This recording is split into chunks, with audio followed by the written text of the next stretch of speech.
तो आज हम एक ऐसी कहानी की गहराई में उतरने वाले हैं जहां एक रहस्यमयी विलन की पहचान सामने आती है और बस उस एक पल से पूरे संघर्ष का मतलब ही बदल जाता है।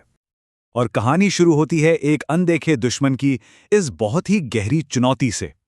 ये लाइन हमें शुरू में ही बता देती है कि ये लड़ाई सिर्फ ताकत की नहीं बल्कि अस्तित्व और पहचान की है। तो चलिए कहानी के पहले हिस्से में चलते हैं। एक शांत सा जंगल है जो देखते ही देखते शब्दों और इरादों की जंग का मैदान बन जाता है। और यहाँ कृष्ण का जो जवाब है वो कोई धमकी नहीं बल्कि एक तरह का वादा है। वो इशारा कर रहे हैं कि वो अपने दुश्मन के बारे में कुछ ऐसा जानते हैं जो शायद वो खुद भी भूल चुका है। तो ये जो छाया स्वामी है, इसका पूरा का पूरा कॉन्फिडेंस इसी बात पर है कि कोई उसे जानता नहीं है। उसे लगता है कि उसकी गुमनामी ही उसकी सबसे बड़ी ताकत है। और अब हम कहानी के उस पॉइंट पर आ गए हैं, वो टर्निंग पॉइंट जहां एक छोटा सा नाम सब कुछ बदल कर रख देगा। और कृष्ण यहाँ पे एक लम्हे के लिए रुक जाते हैं और माहौल में तनाव एकदम से बढ़ जाता है। ऐसा लगता है जैसे सिर्फ जंगल ने ही नहीं बल्कि कहानी ने भी अपनी सांस रोक ली हो। यहां ये जो खामोशी है ना, ये बहुत जरूरी है। ये हमें उस बड़े खुलासे के लिए तैयार कर रही है जो बस होने ही वाला है। और फिर आता है वो एक शब्द, अर्णव। बस इस एक नाम के साथ ही उस ताकतवर छाया स्वामी का सारा भ्रम, सारा मखौटा टूट जाता है। उसकी असली पहचान सामने आ जाती है। तो सबसे जरूरी बात यहां यह है कि ये नाम सिर्फ उसकी पहचान नहीं बताता। ये नाम तो उसके अंदर छिपे हुए एक गहरे दर्द और एक भूली हुई कमजोरी को भी सामने ले आता है। और बस यहीं से ये कहानी एक बिल्कुल नया और ज्यादा गहरा मोड़ लेती है। यहां एक विलन सिर्फ विलन नहीं रहता बल्कि एक ट्रैजिक हीरो बन जाता है। अर्णव का ये सवाल साफ दिखाता है कि वो कितना हैरान है, कितना दर्द में है।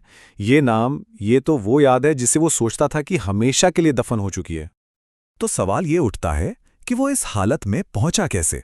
और इसका जवाब हैरान करने वाला है।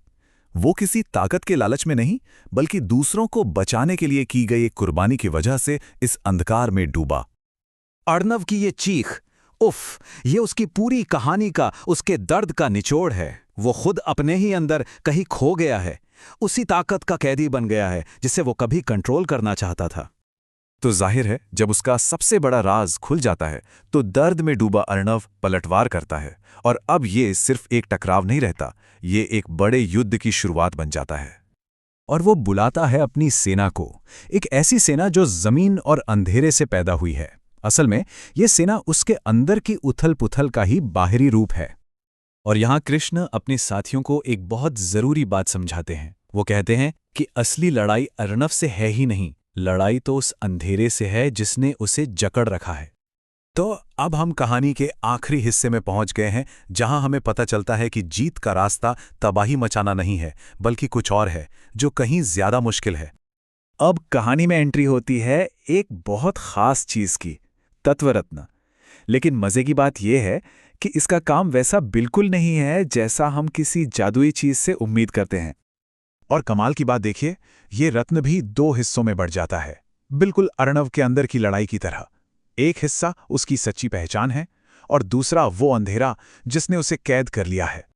तो मतलब साफ है, असली ताकत लड़ने या नष्ट करने में नहीं है। असली ताकत तो सच्चाई को सामने लाने में है, किसी को बचाने में है। और इसी सोच के साथ कृष्ण एक बहुत बड़ा फैसला लेते हैं। वो अकेले अर्णव का सामना करेंगे क्योंकि ये लड़ाई किसी को खत्म करने की नहीं बल्कि किसी को बचाने की है, एक रेस्क्यू मिशन है। और कहानी हमें इसे एक सवाल के साथ छोड़ जाती है जो सोचने पे मजबूर कर देता है कि भला एक ऐसा युद्ध कैसे जीता जा सकता है जो दुश्मन के बाहर नहीं बल्कि उसके अंदर ही लड़ा जा रहा हो। जीत के मायने क्या हैं?